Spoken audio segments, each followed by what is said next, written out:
Students, कैसे हैं आप। हम हमारी बदलती पृथ्वी के बारे में बात कर रहे थे। उसमें हमने बात बताया था कि पृथ्वी में है दो तरह की गतियाँ होती हैं, एक अंतर्जात एंडोजेनेटिक, एक आपका बाह्यजनित अर्थात एक्सोजेनेटिक फोर्सेस।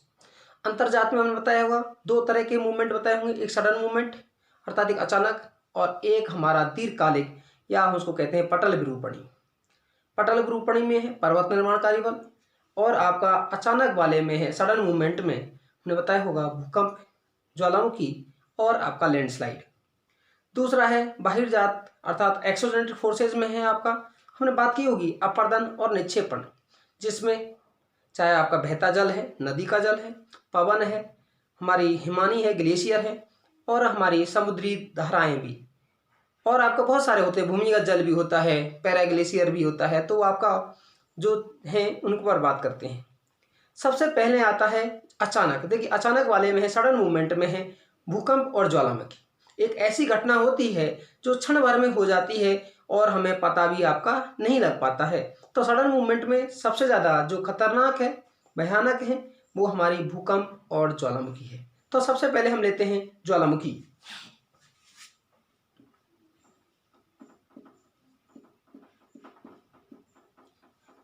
ज्वालामुखी वॉल्केनो।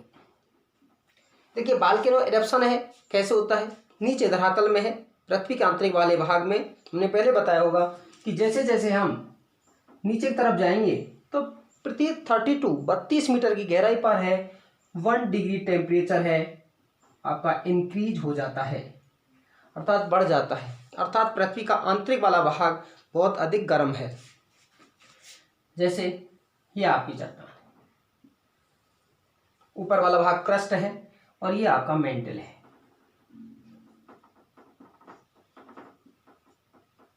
और मेंटल में ही यहां पर आपका मैग्मा चैम्बर पाया जाता है। अब यहां मैग्मा चैम्बर है, मैग्मा चैम्बर ये स्थल वाला भाग है, मैग्मा चैम्बर है, यहां से बाहर निकलता है। या तो उसको रास्ता अगर कहीं यहां मिल गया आपका तो कोई दिक्कत नहीं, लेकिन यदि रास्ता नहीं मिलता है, जैसे आपका कुकर में है सीटी लेने का, यदि कुकर है पूरी तरह से सीटी नहीं लगे तो कुकर फटने का डर होता है। उसी तरह से है आपका, यदि आपका जब फटने का जब भय होगा, अगर फटेगा तो वो अधिक भयानक होगा। इसी तरह से है। तो यहाँ पर मलबा आपका मैग्मा है इस तरह से,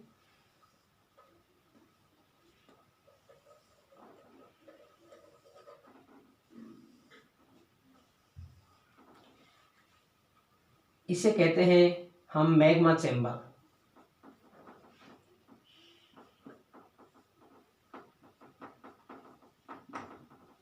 इसे बोल देते हैं लावा। और दूसरी चीज है जो यहाँ वाला भाग है, जो यहाँ गर्त बना देता है, जहां से निकलता है, उसे हम कहते हैं क्रेटर। क्रेटर आपका, उसके बाद क्रेटर हुआ। क्रेटर के बाद में है ये जो आपका निकलती हैं ये जो नलिका हैं, इन्हें वेंट कहा जाता है। वेंट कहा जाता है। मैग्मा चैम्बर, ये आपका मेंटल, ये आपकी जो ज्वालामुखी है, नलिका है, अर्थात निकास मार्ग है। दूसरा चीज है इसके साथ बहुत सारे कंकड़ पत्थर हैं, गैस हैं, अर्थात वो सारे निकलते हैं। आपने कई बार देखा होगा टीवी में आपका ज्वालामुखी क्रिया होते हुए। तो ये आपका भयानक होता है। साथ ही साथ है कुछ आंतरिक वाले भाग में भी जमता है तो अंतर्जात स्थलाकृति बनती है, और बाह्य वाले भाग में अगर जमता है तो वहां पर आपके पर्वत पठार का निर्माण है आपका होता है। लेकिन अब जब ये ज्वालामुखी क्रिया हुई, यहाँ पर प्लेट है, जब प्लेट होगी और ये आपका तीव्रता से आएगा, मान लीजिए ये प्लेट है और तीव्रता से फोर्स देंगे, तो बताइए यहाँ कंपन उत्पन्न होगा या नहीं होगा। तो इससे कंपन कई कारणों से हो सकता है। जैसे आप पत्थर लेते हैं और पत्थर लेकर के कोई तालाब है, झील है, वहाँ फेंकते हैं तो जल में आपकी लहर उत्पन्न होती है। आप मान लीजिए खाना खाने जाते हैं मेस में, कई बार है आपका प्लेट है दीवार में लग जाती है, टच हो जाती है, तो उसमें झंझनाहट उत्पन्न होती है। या दूसरा चीज़ है, कई बार आप ऐसा खाना सब्जी बनाते हैं जिसमें बहुत अधिक उबालने की ज़रूरत होती है, उसके ऊपर प्लेट रख देते हैं, और जब प्लेट रखते हैं तो आप देखेंगे कि वो प्लेट है, जब उसमें उबाल अधिक होता है तो प्लेट है हिलने लगती है आपका, अर्थात वही क्या है आपका कंपन, अर्थात पृथ्वी का अचानक हिलना ही कंपन कहलाता है। क्या है? पृथ्वी का अचानक हिलना ही कंपन कहलाता है, जो कि दोनों कारणों से हो सकती है, मानवीय कारणों से हो सकती है और प्राकृतिक कारणों से हो सकती है। नेचुरल कारण, जहाँ प्लेट मूवमेंट, जब प्लेट आपस में टकराएंगी, जैसे प्लेट की 3 तरह की स्थिति हो सकती है, जैसे आपकी 2 कार हैं आपस में टकरा जाए, जैसे आप रेस कर रहे हैं आपस में आप टकरा जाएं, तो बताइए दोनों को डैमेज होगा नहीं होगा? तो ऐसे जब प्लेट आपस में टकराएंगी, तीव्रता से टकराएंगी, तो एक दूसरे के नीचे जाएंगी और छेपित होंगी, फिर नीचे मेल्ट होंगी, और मेल्ट होने के बाद उनमें क्या होगा? बाहर के निकलने की क्रिया होगी और उसी से कंपन उत्पन्न हो जाएगा। अब दूसरी चीज है, जो ये भूकंप है, ये हमारी अर्थ आपका, जिस स्थान पर भूकंप उत्पन्न होता है उसे फोकस कहते हैं, और जहां पर भूकंप सबसे पहले पहुंचता है तथा जहां पर ये कहें नुकसान सबसे ज्यादा होता है, डैमेज सबसे ज्यादा होता है, उसे एपी सेंटर,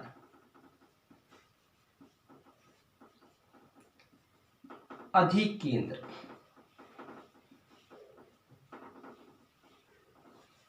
और फोकस को कहते हैं उत्पत्ति केंद्र।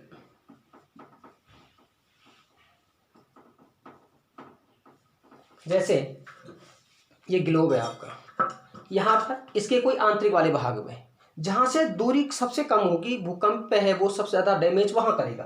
जैसे मान लीजिए यहाँ भूकंप उत्पन्न हुआ, क्या डैमेज इसको यहाँ अधिक करेगा या इस स्थान पर? अर्थात जहाँ डिस्टेंस कम होगी, अर्थात फोकस से 90 डिग्री के एंगल पर बनाने वाला स्थान ही जहाँ पर भूकंपीय तरंगें हैं सबसे ज़्यादा नुकसान करती हैं, क्षति पहुँचाती हैं, वही आपका क्या कहलाता है? हमारा एपी सेंटर, अधिक केंद्र कहलाता है। दूसरी चीज़ आती है कि ये आपकी विभिन्न सारी प्लेट होती हैं, उन प्लेटों की गति के कारण है भूकंपीय घटनाएं आपकी होती हैं। अब भूकंपीय तरंगों में 3 प्रकार की तरंगें निकलती हैं, उन्हें हम PSL कहते हैं। देखिए PSL क्या है कि P, S और L,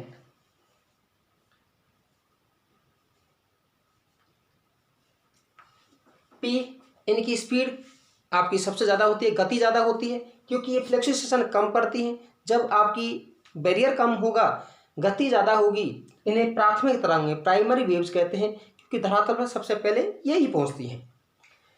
दूसरी है, इसे लॉन्गिट्यूडनल वेव भी कहा जाता है, आपका अनुदैर्घ्य तरंगें, अर्थात ये तरंगों की दिशा के समानांतर चलती हैं।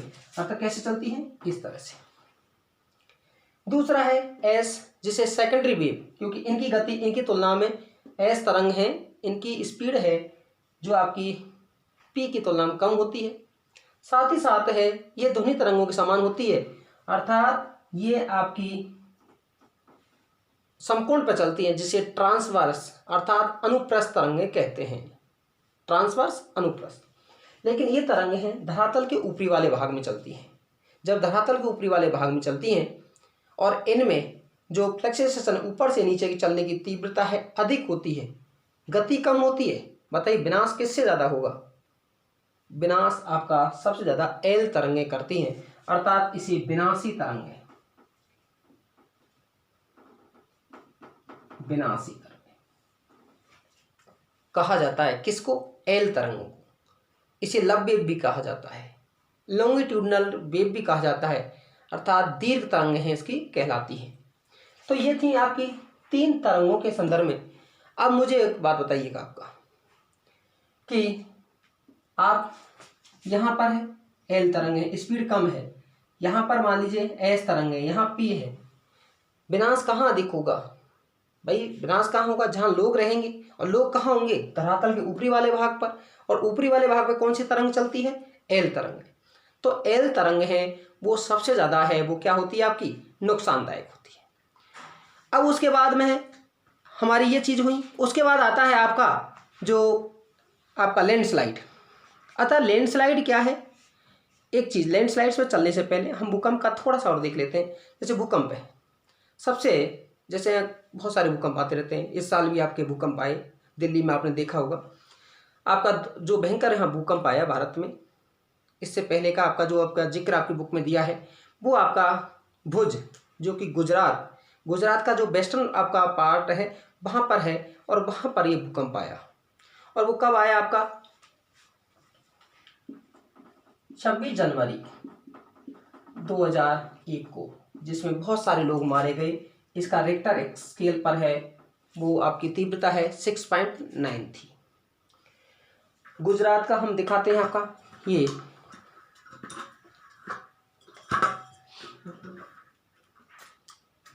इंडिया, और यहाँ पर आपका ये भूकंप आया, जिससे बहुत सारे लोग हैं वो मारे गए। जैसे आपकी बता रखा है कि बच्चे हैं 971 मारे गए, 3 टीचर मारे गए, अर्थात वैसे तो आपका लाखों लोग हैं इसमें मारे गए। दूसरा चीज़ आती है कि जब भूकंप की तीव्रता 2 होती है तो उसको आपका नुकसान नहीं हो पाता है। भूकंप की तीव्रता को रिक्टर स्केल पर है वो मापा जाता है। किसमें मापा जाता है? Richter scale. दूसरी चीज है, भूकंप मापी यंत्र को सीस्मोग्राफ कहा जाता है। सीस्मोग्राफ कहा जाता है। नेक्स्ट चीज आती है, अब हम आगे चलते हैं, मैं बता रहा लैंडस्लाइड। देखिए लैंडस्लाइड क्या है, जब कोई मान लीजिए यही वाला भाग है, ये पर्वत वाला भाग है, गुरुत्वाकर्षण के कारण चट्टानें यहाँ ढीली होती हैं और ये आपकी खिसक कर कहाँ चली जाती हैं, निचले वाले भाग में है, उसे लैंडस्लाइड कहा जाता है, जिसको आप आसानी से देखते होंगे क्योंकि उत्तराखंड में आप देखते हैं ये घटना आपकी होती रहती है। नेक्स्ट हम चलते हैं, आपका जो है मुख्य स्थलाकृति, अर्थात आपकी जो मेन टोपोग्राफी क्या है आपकी, उन पर हम बात करते हैं।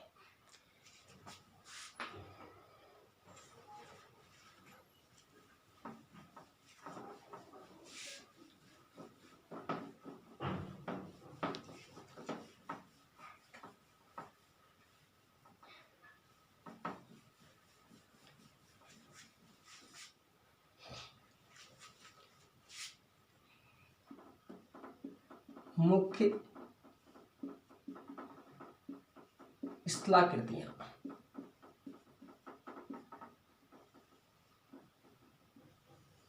मेन लैंडफॉर्म क्या है या मेन टोपोग्राफी है आपकी क्या है। देखिए पहली चीज है कि जो ये स्थलाकृतियां हैं, मैंने कहा कि आंतरिक वाले भाग हैं, आंतरिक बलों से जो आपका इनकी स्थलाकृतियों का है वो विकास होता है, लेकिन साथ ही साथ इसमें काट छांट करने का कार्य है वो बाह्य स्थलाकृति हैं वो आपकी करती हैं, अर्थात बाह्य बल करते हैं, जिसमें हमारे अपर्दन और अपक्षय अर्थात वेदरिंग और आपका है जो इरोजन की घटना है वो आती है। देखिए वेदरिंग क्या है,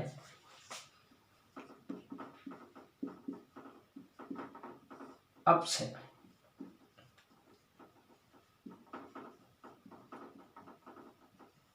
वेदरिंग होती है चट्टानों के टूट फूट की क्रिया, अर्थात ये वाला भाग है चट्टान है और इसमें टेम्परेचर के कारण है मान लीजिए क्रैक पड़ जाते हैं इस तरह से आपका, अर्थात चट्टानों के टूट फूट की क्रिया को वेदरिंग कहा जाता है।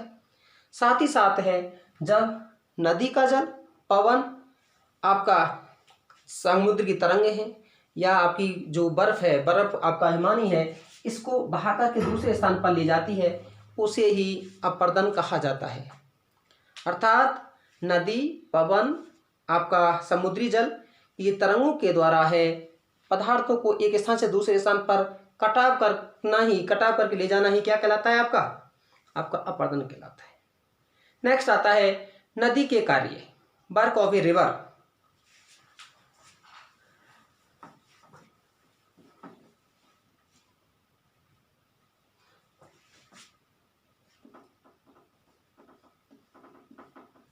नदी के कार्य, वर्क ऑफ रिवर।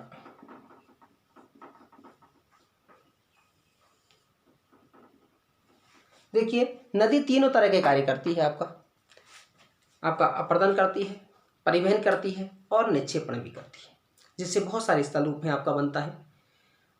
बस लेकिन आपकी बुक के अकॉर्डिंग है, आपका उसी पर बात करते हैं।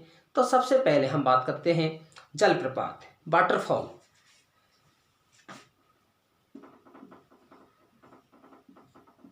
जलप्रपात, वाटरफॉल।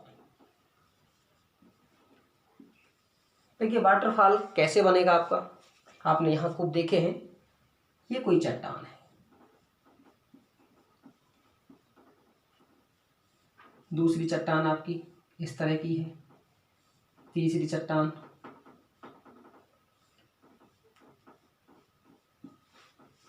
और बारिश से आप कैसे भी पानी बह करके आता है और आकर के इधर से गिरता है। अर्थात जब जल है ऊंचाई से नीचे की ओर खड़े ढाल से नीचे गिरता है, उसे ही वाटरफॉल, जलप्रपात कहा जाता है। अब इसका जो प्रसिद्ध जलप्रपात है वो है आपका अमेरिका और कनाडा की बाउंड्री पर, यूएसए एंड कनाडा की जो बाउंड्री है आपकी, उस बाउंड्री पर है नियाग्रा जलप्रपात।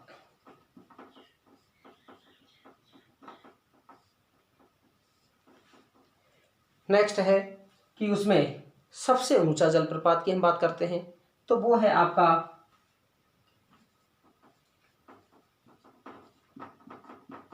इक्वेडोर में,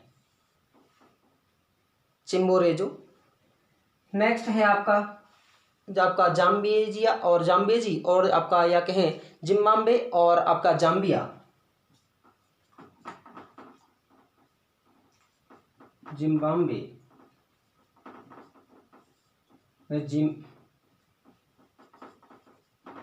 जाम्बिया की सीमा पर है विक्टोरिया।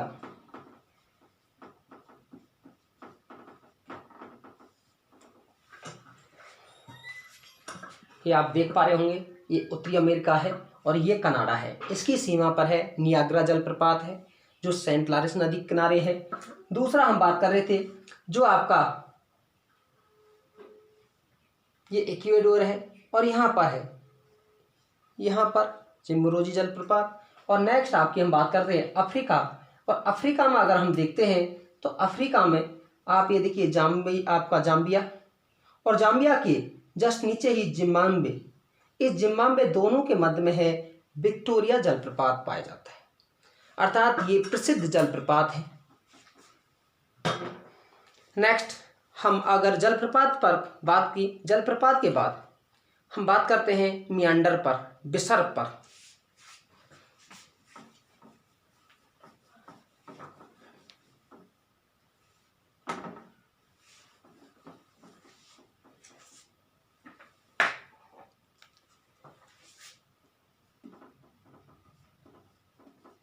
नदी विसर्ग,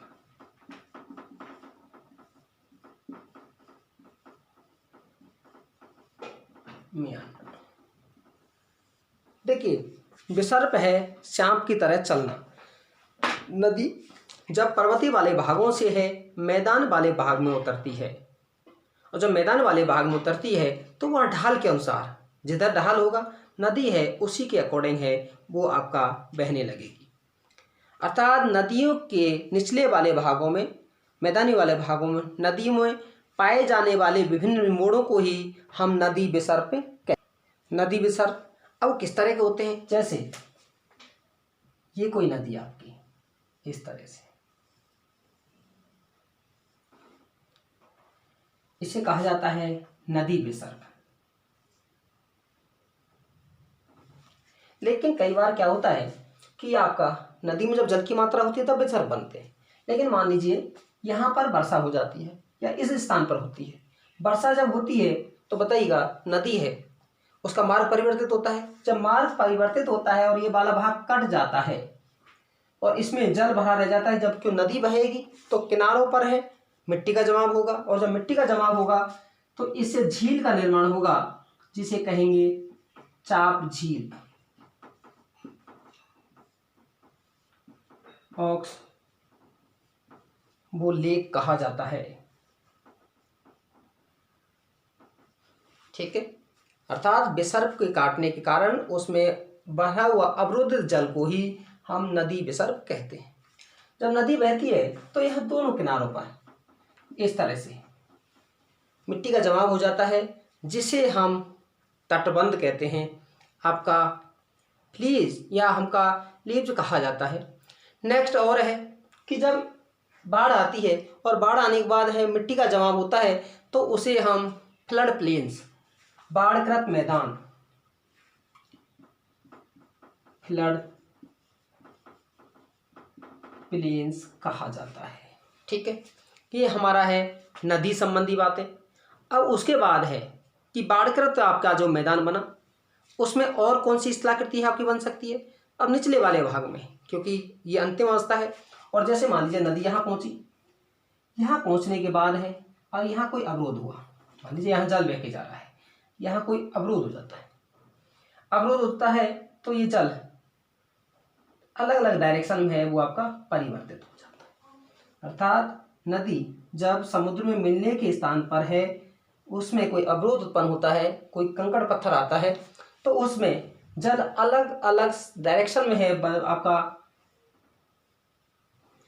बिखर जाता है, उसे वितरकाएं, डिस्ट्रीब्यूटरीज कहा जाता है। पहली चीज है वितरकाएं,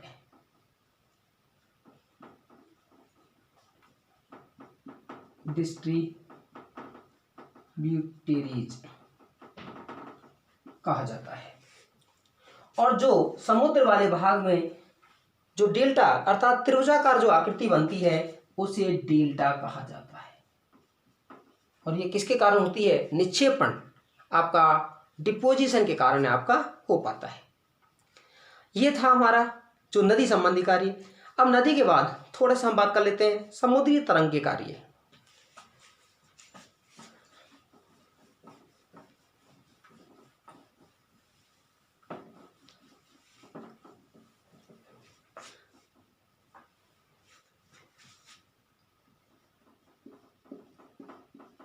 समुद्री तरंग के कार्य।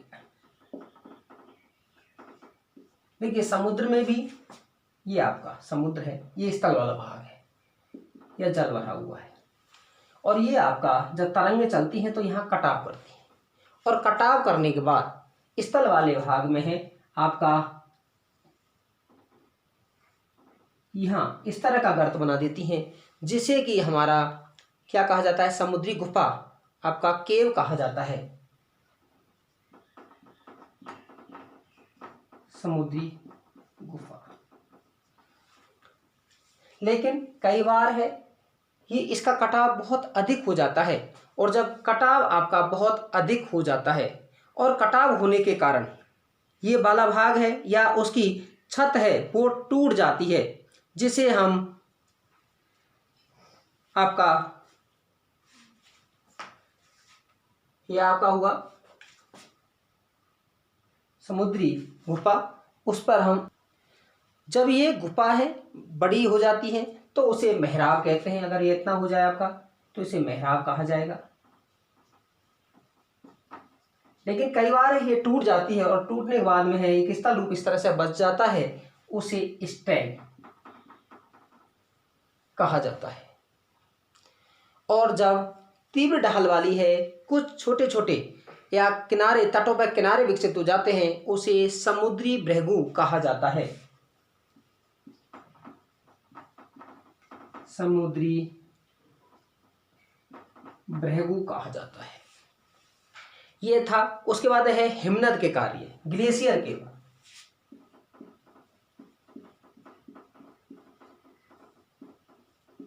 हिमनद के कार्य, देखिए हिमनद भी बहुत सारे कार्य करता है।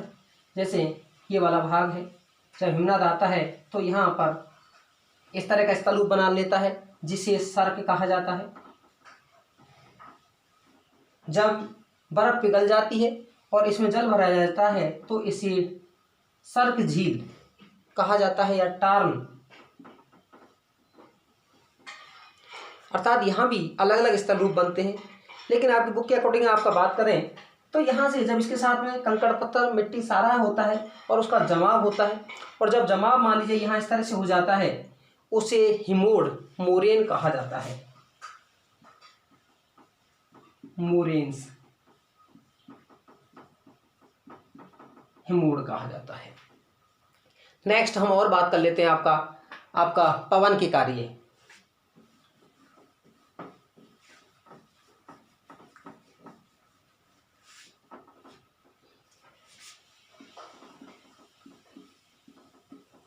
पवन के कार्य, वर्क ऑफ विंड। देखिए पवन भी है मरुस्थलीय वाले भागों में, और खासकर अर्ध शुष्क अर्थात ड्राई आपका arid and semi arid area में है, वो आपका कार्य करती है। अब वो किस तरह से कार्य करती है आप देख रहे होंगे, कहीं पर है पवन, जब भी कोई भी आपका चलता, चाहे एयर चलती है, आपके बहुत सारे कंकड़ पत्थर चलते हैं, तो हल्के पदार्थ निचले वाले भाग में चलते हैं और बाहरी पदार्थ ऊपर वाले भाग में। आप देखा होगा कहीं आंधी आती हुए आप देखोगे बहुत सारे मोटे मोटे कण हैं आपके पैरों से टकराते हैं, छोटे कण हैं ऊपर पत्ते हैं वो आपके मुंह सिर से टकराते हैं। तो बताइए बड़े कण अधिक अपर्दन करते हैं या छोटे कण? बड़े कण। और जब बड़े कण करते हैं तो आपका एक इस तरह से इसका रूप है वो बन जाता है। यहाँ कटाव आपका अधिक है, यहाँ कटाव आपका कम हुआ है, जिससे हम जो आपका अपनी या भूगोल की भाषा में है छत्रक सेल, मशरूम, छत्रक सेल सॉरी, या गारा कहते हैं। उसके बाद है कि यहाँ पर आपका क्योंकि वहाँ मिट्टी का विस्तार होगा और यहाँ कोई अवरोध आ जाता है, कोई वनस्पति आती है और ये मिट्टी है, इसका ढेर यहाँ हो जाता है और होने के बाद इस तरह से कोई स्थल रूप बन जाता है, उसे सैंड डंस कहा जाता है। और जब मिट्टी का विस्तार है पतली परत के रूप में होता है उसे लोयस कहा जाता है। और ये इस तरह का स्थल रूप है, वैसे फ्रांस में मिलता था, उसी के नाम के आधार पर इसका नामकरण किया गया। और ये आपके लोयस के मैदान हैं वो चीन में मिलते हैं, जिसमें हांगो नदी में है बाढ़ की स्थिति उत्पन्न हो जाती है। तो ये आपके वैसे बहुत सारे स्थल रूप हैं इसमें जो आपके स्थल रूप की बात करते हैं तो भूस्तंभ है, भूस्तंभ भी आपका बनता है, आपका पिलेया है, बालसन है आपका, ये सारे भी बनते हैं। तो ये था आपका आपका चैप्टर 3। आपको कैसा लगा? आप ज़्यादा से ज़्यादा लाइक शेयर सब्सक्राइब कीजिएगा। धन्यवाद।